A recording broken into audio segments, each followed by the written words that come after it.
Ya, sudah di segmen terakhir, waktunya sangat singkat, tanpa terasa sudah 90 menit, tapi masih ada waktu untuk closing statement, dimulai dari Pak Alvin dulu. Iya, bahwa serangkaian kecelakaan ini menunjukkan ada yang kurang beres dalam manajemen pembangunan konstruksi kita, dan cukup besar kemungkinan juga terjadi maladministrasi di sana, sehingga merugikan kepentingan publik.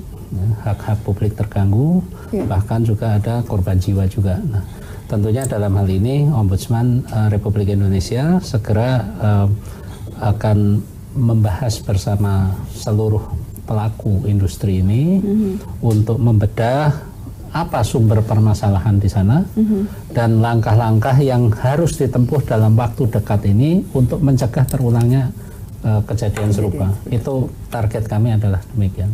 Oke, Pak Hasturuan, closing statement. Ya, closing statementnya, saya kira saya kembali ke awal tadi bahwa ini saatnya kita berbenah, memperbaiki diri. Jangan sampai pekerjaan yang kompleks kita kerjakan dengan cara yang sederhana. Jadi kalau pekerjaan kompleks kita harus melakukannya dengan cara yang kompleks. Artinya ya memang kita standby setiap saat. Memang kita harus teliti. Itu yang penting. Jadi kita tidak perlu saling menyalahkan. Yang penting sekarang kita rubah momentum kesedihan kita ini, kegalauan kita ini, ketakutan masyarakat tadi, kita rubah menjadi momentum kemenangan bagi bangsa Indonesia. Saya kira itu yang penting. Oke, baik Pak Dandung. Ya, terima kasih. Saya pikir saya dari Kadin ada 2 poin penting sebenarnya di sini. Jadi kalau Kadin kan ada kebanyakan teman-teman kontraktor, ada konsultan. Tolong ketika ini kejadian kita nggak perlu saling tuding, karena saling tuding sangat tidak produktif. Jadi, karena kita dari diskusi kan udah paham bahwa ini tidak satu sisi aja, Pak. Jadi cukup kompleks. Jadi semua pihak yang terlibat, stakeholder aware bahwa ini permasalahan bersama, sehingga juga harus diselesaikan secara bersama-sama. Nggak bisa kontraktor yang salah, nggak bisa juga.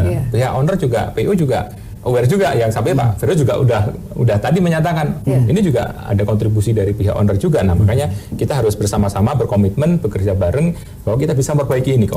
Kita nggak perlu menjadi pesimis, wah kok kecelakaan terus kemudian kita menjadi tidak semangat membangun infrastruktur. Jangan sampai gitu. Justru saya setuju ini harus menjadi momentum. Kemudian yang kedua, saya pikir kita perlu share beban, Pak, kepada teman-teman dari teman-teman BUMN.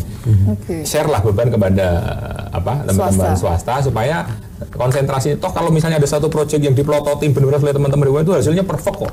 Zero accident, kualitasnya perfect. Tapi karena bebannya terlalu besar, kita juga malu sebagai manusia pasti punya limitation gitu. Nah, di-share lah kepada teman-teman kami di asosiasi konstruksi kami yang jumlahnya juga banyak dan kapabilitasnya juga ada yang baik ya, ada yang jelek pasti, tapi kan bisa dipilih gitu, Pak. Jadi saya pikir mari ini kerja bareng gitu ya. Jangan kerja bareng, hasilnya pasti juga lebih bagus, Pak. Stakeholder harus duduk bareng, dicari akar permasalahannya, kemudian kita selesaikan bersama. Saya pikir itu. Oke, baik. Bagaimana Pak Firdaus? Saya setuju tadi bahwa kita tidak akan saling menyalahkan. Betul. Tapi kita saling mengintrospeksi dan saling berbenah diri. Kenapa? Karena tadi saya katakan bahwa 72 tahun kita merdeka, baru kali ini kita punya komitmen yang kuat untuk membangun. Karena kita lama terlambat membangun, kita sangat tertinggal sekali sehingga terlihat bahwa connectivity kita menyebabkan logistik kita tidak lancar, harga mahal, produk pertanian kita tidak bisa sampai di market dengan dengan waktu yang tepat gitu ya. Sehingga kemudian kita membangun massively dengan waktu yang sangat pendek sekali, tapi tidak menjustify bahwa kita membolehkan memperlonggar toleransi bahwa accident itu korban jiwa. Dikasih ruang tidak. Kita sepakat tidak ada ruang untuk kecelakaan, kita sepakat tidak ada ruang untuk saling menyalahkan, tapi kita sepakat dan komit bahwa kita saling mengintrospeksi diri dan saling berbenah diri. Kenapa? Karena ini kan kita membangun untuk diri kita sendiri, untuk bangsa kita sendiri, gitu kan. Dan ini juga lah momentum kalau kita kemudian ingin bangsa ini jadi bangsa pemenang, ya dalam berapa tahun ke depan tadi itu adalah ya inilah kesempatan terbaik. Dan saya yakin kami di Kementerian Pekerjaan Umum dan Perumahan Rakyat sangat terbuka sekali untuk kemudian membenahi diri. Dan tentunya kita himbau juga semua stakeholder yang lain ya juga melakukan hal yang sama. Ya kenapa? Karena kita bekerja inilah untuk kepentingan kita bersama, bukan untuk kepentingan ya kontraktor, konsultan atau kemudian pribadi perusahaan, begitu untuk semua. Ya sehingga kemudian keselamatan yang nomor satu tadi itu tidak hanya sebatas slogan, tetapi bagian dari budaya yang kita bangun.